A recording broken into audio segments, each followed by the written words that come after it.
इंदौर के airport police station के पास रुक्मिणी नगर में ये मकान है पुलिसकर्मी ज्योति प्रसाद शर्मा का।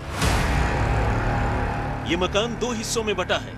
एक में खुद ज्योति प्रसाद शर्मा अपनी बीवी और दो बच्चों यानी एक बेटा और बेटी के साथ रहते हैं, जबकि दूसरे में उनके बुजुर्ग माता पिता रहते हैं।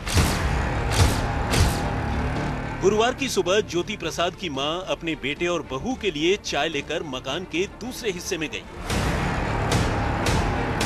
उन्होंने कई बार दरवाजा खटखटाया, लेकिन अंदर से कोई आवाज नहीं आई, जबकि अंदर 3 लोग थे। उनका बेटा ज्योति प्रसाद, बहू नीलम और उनकी 17 साल की पोती। लेकिन जब कई बार दरवाजे पर दस्तक देने और आवाज लगाने के बावजूद अंदर से कोई जवाब नहीं मिला, तो ज्योति प्रसाद की मां परेशान हो गई। दिक्कत यह भी थी कि घर के बाहर दरवाजे पर ताला लटक रहा था, लिहाजा वो अंदर भी नहीं जा सकती थी। ऐसे में उन्होंने अपने पोते यानी ज्योति प्रसाद के 18 साल के बेटे ऋषभ को बुलाया, जो रात अपने माता पिता के साथ नहीं बल्कि अपने दादा दादी के पास ही सोया था। पोते ने भी दादी के साथ मिलकर अपने माता पिता और बहन को जगाने की काफी कोशिश की। देर तक आवाज लगाते रहे, लेकिन जब अंदर से कोई आवाज नहीं आई तो दोनों घबरा गए। उन्होंने आसपास के लोगों को भी बुलाया और आनन फानन में दरवाजे पर लगा ताला तोड़ दिया गया। लेकिन अंदर की जो हालत थी उसे देखकर हर किसी की रूह कांप गई। मंजर बड़ा ही भयानक था। 45 साल के ज्योति प्रसाद और उनकी 40 साल की बीवी नीलम की खून से सनी लाश घर के अलग अलग हिस्सों में पड़ी थी।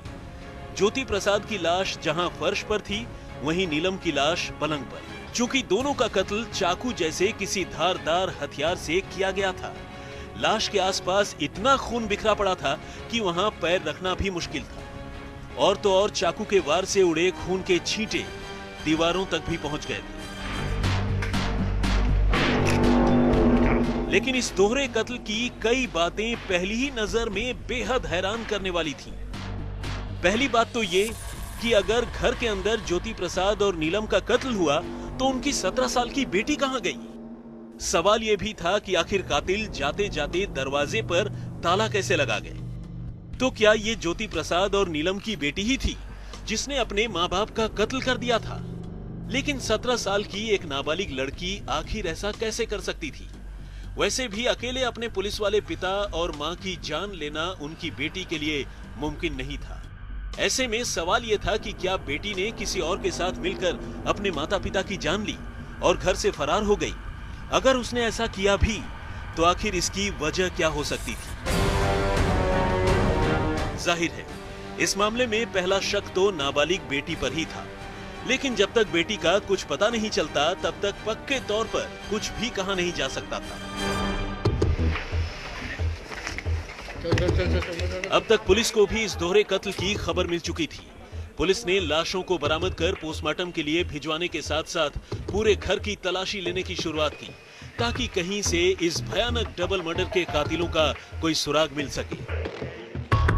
लेकिन यह कत्ल जितना भयानक था, मौका वारदात पर मिले कुछ सबूत भी उतने ही चौंकाने वाले।